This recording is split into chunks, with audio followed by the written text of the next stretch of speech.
Hello, this is Lolly, and today I want to share with you this project. I had promised that when I shared my mini envelope without a punch board tutorial by making templates, that I would give you a cute little way of storing your templates, because your templates are something you're going to want to hang on to. So this is the project that I did, mini envelope templates, squares, and I just typed this on the computer, by the way. So this is the envelope storage system, or the template storage system. So this is the way that you can carry your templates with you and be able to keep them and not lose these once you have created them. So this is your way of storing your templates. I will make one for each of the templates that I'm going to come up with later. So yes, there are going to be more template measurements coming up. So if you'd like to see how to make your own, stay tuned. Hello, this is Lolly. So on my video of the mini envelope templates, I was saying that I was going to show a video on how to make a nice little storage to keep your little templates so you can always have them in the same place. This is not it. So let's get working on that. So what you're going to need is a 12-inch paper. It doesn't have to be a pad, and it doesn't have to be double-sided, but it is really pretty if you do. So you need cardstock, and let me get these out of the way. Okay, so what we want to do is you can make two of envelopes out of this, or storage envelopes. So they need to be measured, let's see, so we can cut it in half, 6 inches, and then the length would be 9.5. I will cut off 2.5 inches on one end, leaving 9.5, and then I will cut 6 down the middle of the other side. I'm just trying to figure out, I like this paper. I've got to figure out which way. I think this would be the inside of my flap. Anyway, let me cut that down, and now you'll be able to see it more clearly. So here's what I did. I cut 2.5 off of here. So these are 9.5. And then I turned it and I cut 6. And I have 2 of these. These are going to be my envelopes. I'm going to get 2 of them. And this I'm going to need for the inside. So we need to score.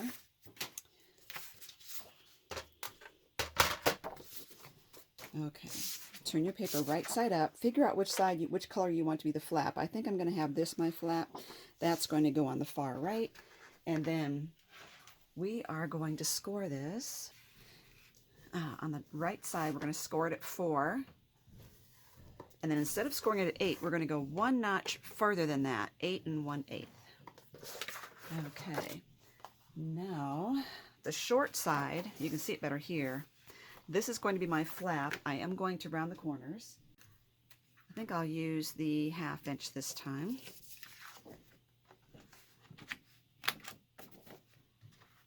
All right, and now for durability, I want to Mod Podge this. It will make it so much stronger, especially because I'm going to put a snap closure on this.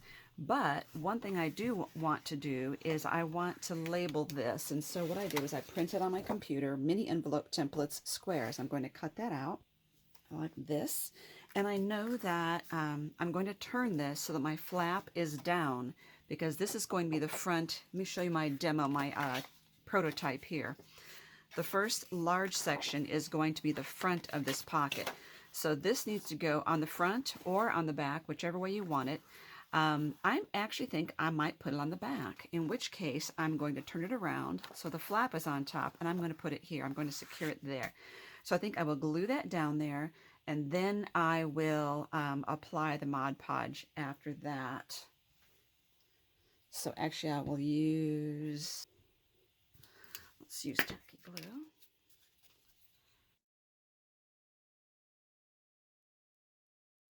I could Mod Podge this on. That would be another way to do it. Okay. So again, my flap is on the top. I'm kind of eyeballing this. And you could Mod Podge this on there if you wish. Just make sure you have a really good seal. Let that dry before Mod Podging, otherwise your paper might curl up on you. Alrighty, I'm going to let that dry for about 10 minutes just to make sure, and then I'm going to Mod Podge the entire thing. And I'm going to use the matte Mod Podge.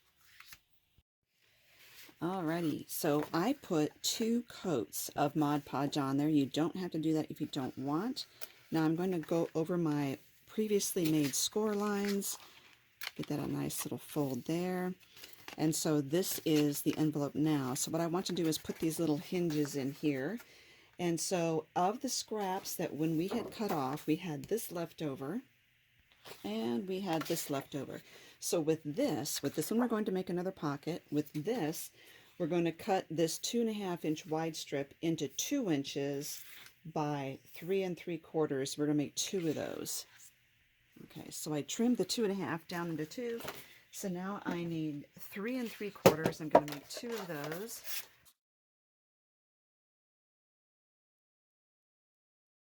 Okay, we have a little bit left over. And of the 2 hinges, we're going to take those and score them every 1/2 inch.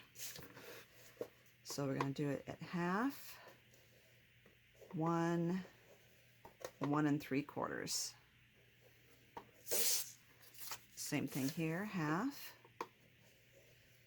1, 1 3/4. And then we're going to accordion fold those. Let's see, it depends on which way you want these on the inside of the pocket. Do you want this side facing in? I think I want to make this side facing in. So, all right, the part that you want facing in, you need to start folding toward the side you want facing in. So like this, fold up and then make that an accordion fold like that. So again, the part you want facing inward, fold toward that. There you go. Now you can do whichever way you want. I just decided I want to do it this way. So we're going to glue these in. These are going to go right here. Just center it in the middle here. So face it so that it looks like an M. See, this looks like a W. This looks like an M. So with it looking like an M, we're going to, oops, sorry. With it like an M, we're going to glue one of these sides. Make sure you really get it all the way on there. You want to get all your corners. Okay, and then center it right here up against the edge. And then center it left and right.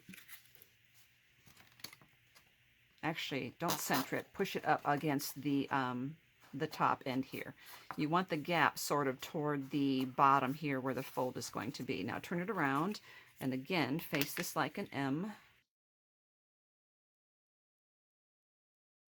Get your binder clips ready. You're going to need them. So with it being an M, we're going to put it up here against the edge on the left this time. So we're going to center it against the cut edge, not against there. Now we need to do is glue those 2 ends here.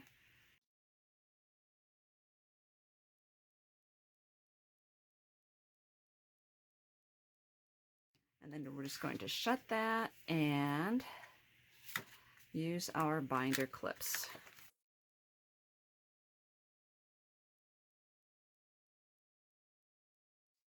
Now, as far as sealing this, you don't have to seal this in any way at all. I mean, make the closure. You could use Velcro, you could use magnets. I think I'm going to use the plastic snaps this time. I think that's what I would really like to do on mine.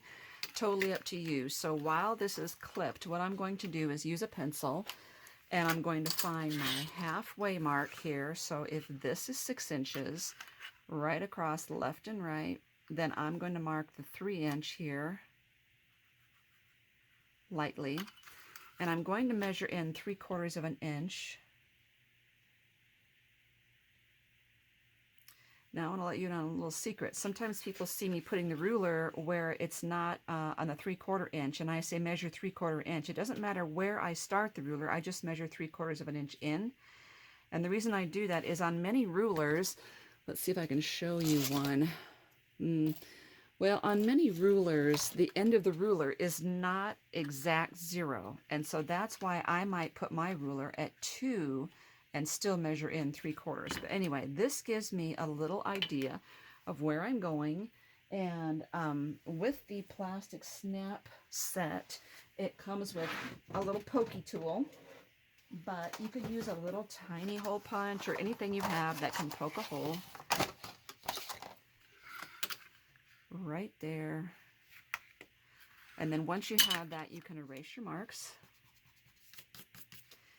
And also once you have that, you need to mark this side as well. Close it up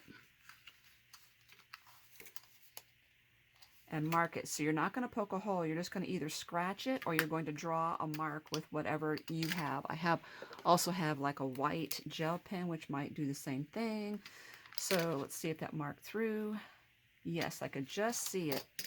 And you have to be careful with these snap tools because they don't reach very far in. So it would be difficult for me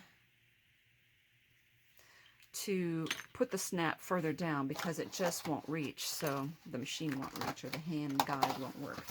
Okay, so got that. Now I need to pick out some snaps. And this is the cam snaps. I use it for a lot of projects, and it came with a lot of different snaps. I got the one that didn't have storage for the snaps because it was so much cheaper. And I have plastic containers all over the place. Something that I got recently was, let's see if I can get my scissors here.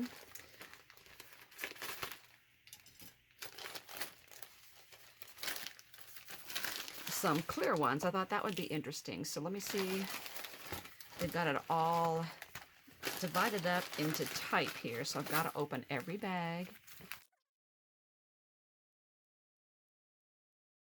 So I need 2 of these, and then 1 of those, and 1 of these.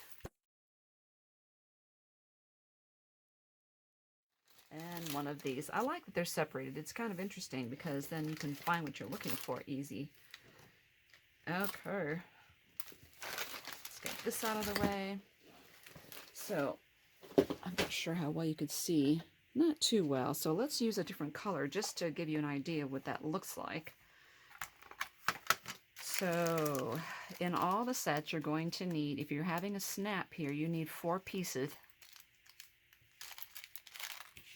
Okay, you need, for each side, the top and bottom, you're going to need 1 of these that has the little pokey on it, like that. And then, this is what the other 2 pieces look like. Here we go.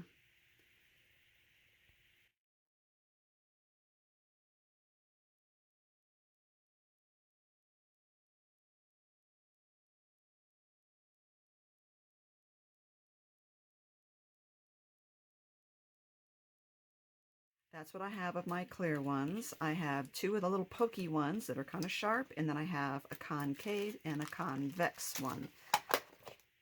You can think of it as a cup and saucer. You can think of it any way you want. So I'm going to take the one that's convex, has an outside thing like that. I'm going to put it right here. And this, which has the pokey, I'm going to poke it through my hole. And then I'm going to put this on the other side. And then all you do is take your little handheld thing. Now, turn it around. The soft, smooth end like this goes on the black part. And all you do is squeeze it. Do not kill it. Don't get all white-knuckled. This is not like putting an eyelet on. It's really easy to do, in other words. If you push too hard, it would be too easy to break the snap because it's just plastic. Okay, so now the part that fits into there, which is the convex one, it needs to be faced up like this. So the smooth part's going to come from the bottom. Oh, I didn't poke my hole on this one. I'm holding that up with my hand so I don't poke the hole through the bottom.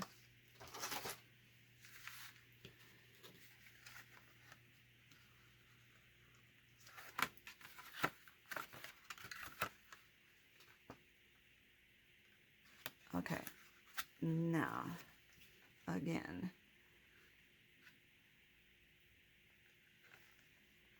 alrighty, same thing, the black part goes on the smooth side and just kind of gently smush it, and there we go. Now it snaps shut. And what I want to show you is you don't have to stop there. You can decorate this, but keep in mind that because I chose to use Mod Podge, it's more of a slick surface, so just like gluing something on here might not work the same. However, I can use a different glue.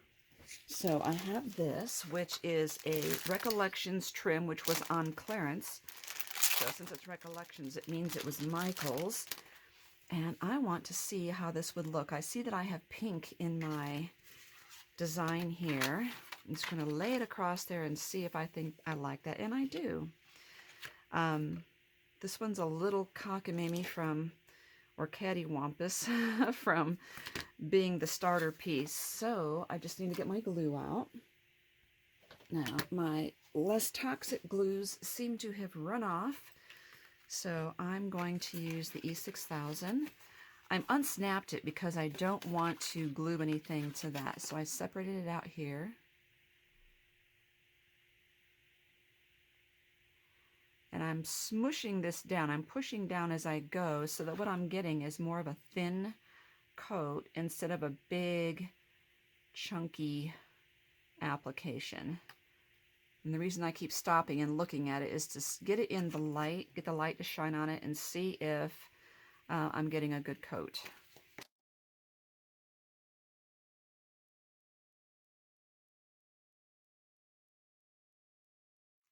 Okay, let's trim this off and then I will adjust. I have a couple minutes here to adjust it.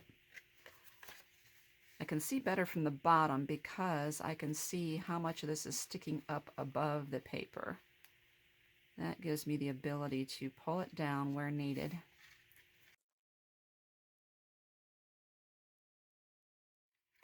Now you know this is going to take a good 20 minutes for that to set up well. I don't have any glue sticking out there, so I can snap it if I wish. So the whole purpose of this was to get my envelope templates in there. So let's do that now and transfer those out of their really ugly Ziploc bag. Okay, here we go.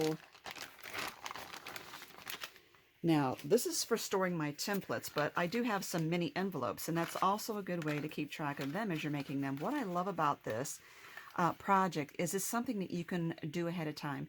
I mean, you make these templates ahead of time, but you can also cut the papers ahead of time and take them with you on the road, and it's something you can do crafty with, take along with you. I wrote mini envelope templates squares, and this tells me what's inside.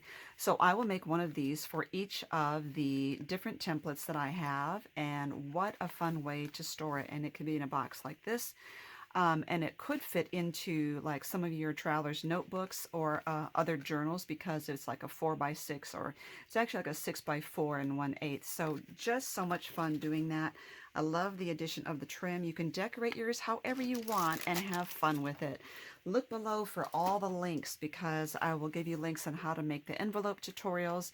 This is going to be a fun project and something that you can use from now on. It stores so much easier than an envelope punch board, and I think you're going to love these templates. Thank you so much for watching.